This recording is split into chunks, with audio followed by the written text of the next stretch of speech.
Welcome to First Christian Church's Adult Fellowship Bible Study as we continue in 2 Corinthians.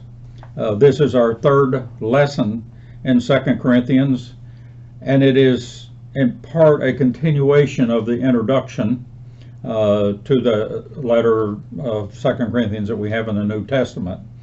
Lessons 1 and 2 were the same lessons that we used in introducing 1 Corinthians. Lesson 1 being, who is Paul? Lesson 2 being, who are the Corinthians? Today, we want to look a little more at some specifics to 2 Corinthians that scholars tell us that we should know before we go into much of a detailed study. And we'll do that essentially by reading the first two, focusing on the first two verses of chapter 1.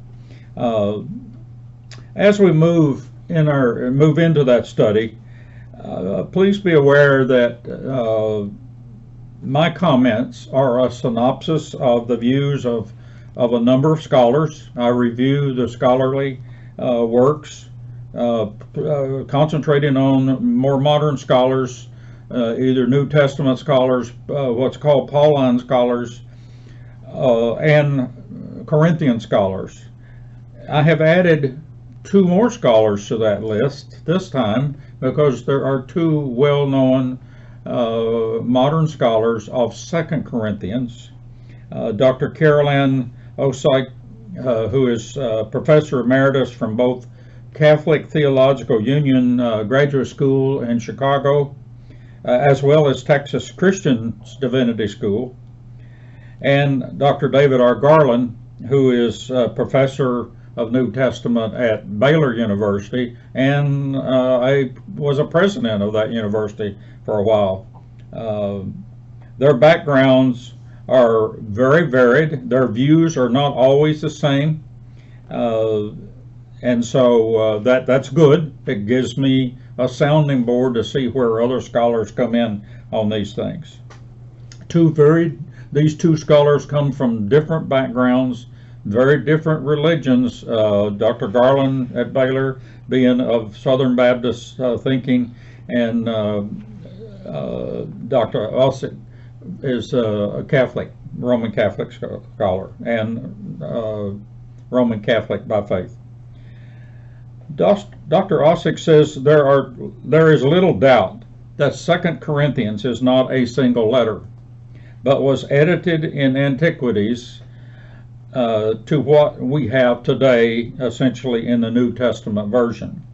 Furthermore, of all of the books credited to Paul in the, or at least the authentic ones that are credited to be authentic Paul in the New Testament, this is the one that is also most likely to have gone some subsequent modifications, she said, even later than antiquities. Thus, we assume that several letters were combined. That school of scholarship that follows her says 2 Corinthians is made up of multiple letters that have been edited together. However, not all literary scholars agree with that, including Dr. Garland.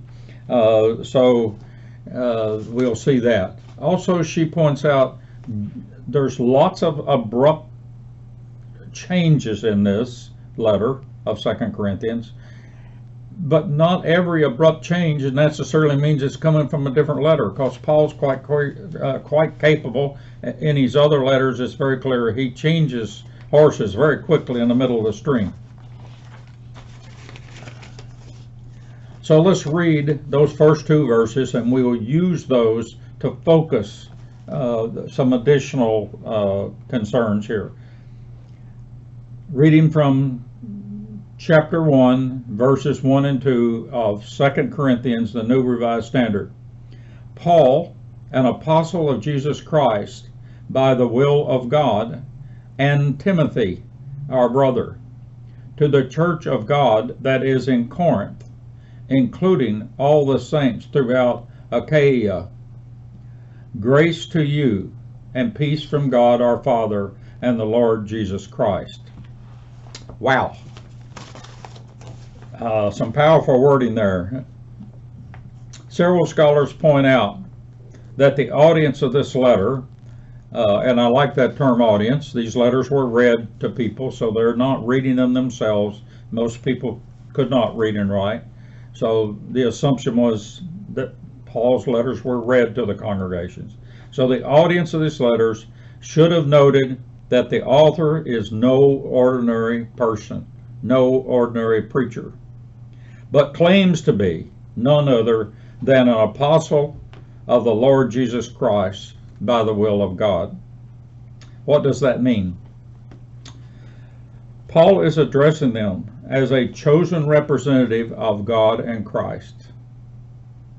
And furthermore, he writes this with an understanding of their authority behind him. Moreover, Paul is establishing an understanding that he is not an apostle by his own choice, but was selected by God. Those of us who've been involved with these studies for a number of years remember from Galatians, where Paul goes through his calling and how he was set apart and how he suffered as a result of that. That state of suffering, scholars say, is an undercurrent throughout 2 Corinthians, because Paul has experienced some kind of painful incident associated with the Corinthian church, and that happened between his time of writing 1 Corinthians and starting 2 Corinthians. What that particular event was, we don't actually know. Perhaps he was publicly insulted and accused of being a false prophet is often the speculation that scholars had, but those are just conjectures. We don't know. Thus, Paul writes this letter as a form of tough love. These letters, whether it's a letter or letters, what's in 2 Corinthians, has an undercurrent of Paul's tough love. Scholars say this introduction, reading between the lines, interpreting between the lines, if will, would have implied that to reject Paul is to reject God and Christ, as he is their agent. Apostle means the person sent, the agent sent. Furthermore, it is to be understood by them that the Corinthian audience is not Paul's judge, but that Christ and God only are his judge, because that's who sent him to do this job. Note who Paul identifies as the letter's audience. They are not ordinary citizens necessarily, but he identifies them as the church of God in Corinth, including in that all the saints of Achaia. Achaia is the Roman province, it's a Roman name, covering the Peloponnese Greeks south of that isthmus of Corinth there. In other words, the southern half of Greece. So Paul is including here Peloponnese Greeks that are not Roman transplants into this area. This would be important because saints is not what the concept of saints that we have here is not necessarily what we today might think of saints. In Paul's time, the scholars tell us this term was meant the people who were called out by God and set apart by God. They are the living members of the church. And we'll talk a little more about who the saints are here in a moment. Notice also that in those two verses that he introduces Timothy, and the scholars say based on the other Greek letters of the time, the placement of Timothy's name there, and in that fashion means that he is it's to be understood he's the co-author of this letter. And recall that at the end of 1 Corinthians, Paul sent Timothy to deal with some problems in Corinth. and apparently he has returned to Paul. Elsewhere in the New Testament writings, Timothy is identified as Paul's convert. He was a Gentile father and a Jewish mother. So Paul has him circumcised to make Timothy an official Jew. Timothy is not of apostolic status, however, but apparently teaches the gospel consistent with Paul's teaching. You might think of him as a modified or hybrid Gentile Jewish Christian convert.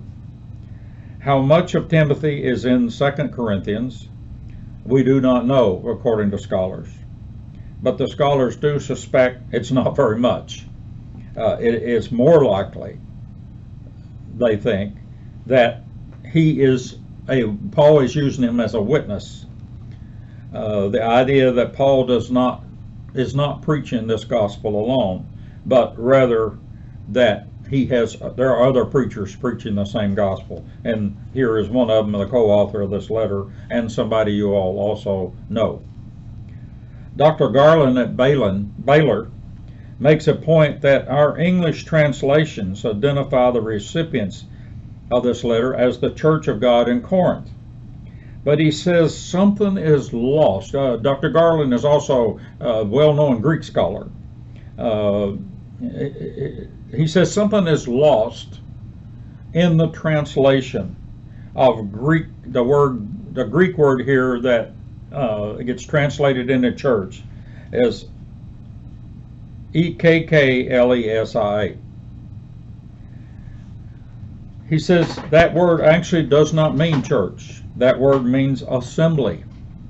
Thus, to get the proper idea, he says, think of it as assembly, and then it needs an adjective. What type of assembly?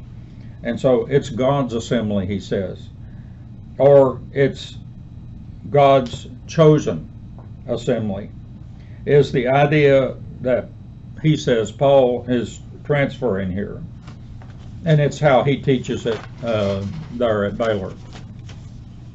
A question that often gets raised when studying 2 Corinthians, it also is, what is the intended circulation of this letter? Remember that when we studied Galatians, it was to the churches, plural, of Galatia. But notice here that it's a singular, the noun is singular. So they don't think this was to be circulated throughout, even though he says to the saints of Galatia. Saints of Achaia. Most modern scholars say that the reference to saints of Achaia may be to remind these high and mighty, arrogant Corinthians, which we spent time defining earlier, as well as in a good bit of it, and we saw it in 1 Corinthians, who looked down on these native Peloponnese Greeks as a lower status people. And that he's letting them know by placing this in the introductory line, because it's the only place he basically brings it up, that they too are believers, and they too are of sainthood. They too are of equal rank with you Christians, you saints in the church of Corinth. Paul does not have to describe the word saints to these people.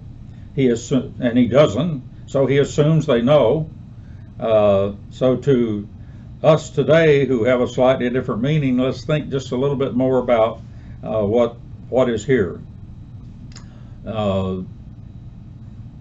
In Paul's time, it was understood that these are the people who are called by God out of a world of sin, and to be set apart from the world as an example of holiness to the world.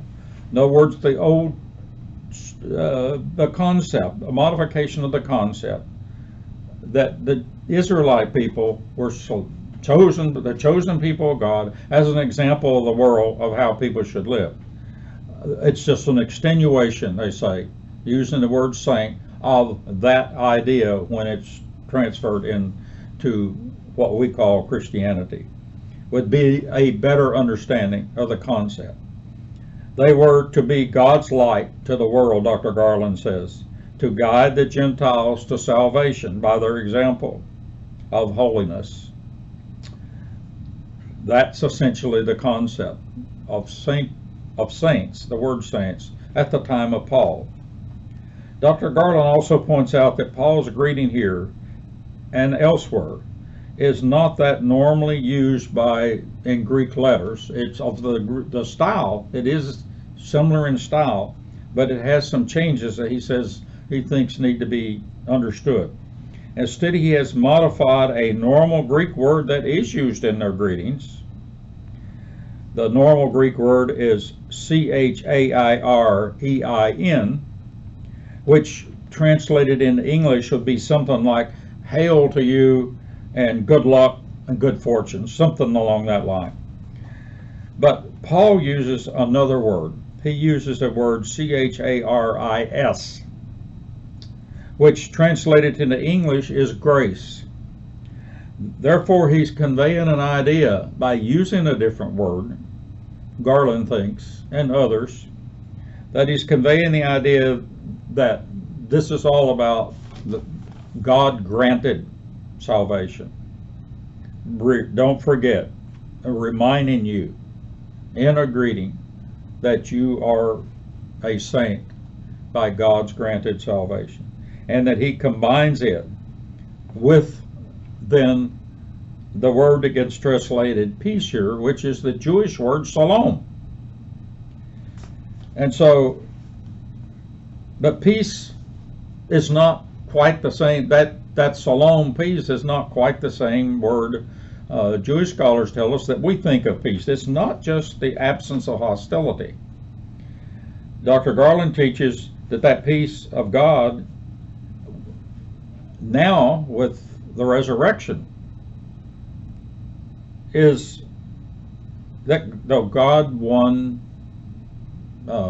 event. In other words, the peace that's been won by God through Christ's death, defeating the natural enemies of God, that is society, granting a spiritual opportunity for reconciliation back to God, was much of what Paul's concept seems to be. And of course, he describes that very clearly in Romans, that the salvation is an opportunity to be grafted back into God's fold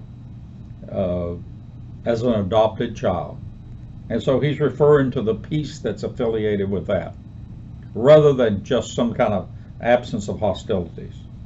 So clearly in these two verses, Paul is using his apostolic authority to impart grace and peace to these people on behalf of God the Father and Jesus Christ their Lord. Albeit, maybe, to some in this audience who probably are thinking hostile towards Paul. So there's undercurrent of hostility is there throughout 2 Corinthians. And we'll talk more about it as it comes up in these things. So we'll see a different Paul in 2 Corinthians than we saw in 1 Corinthians. I hope you have a good study and this week, and we'll continue on with 2 Corinthians next week.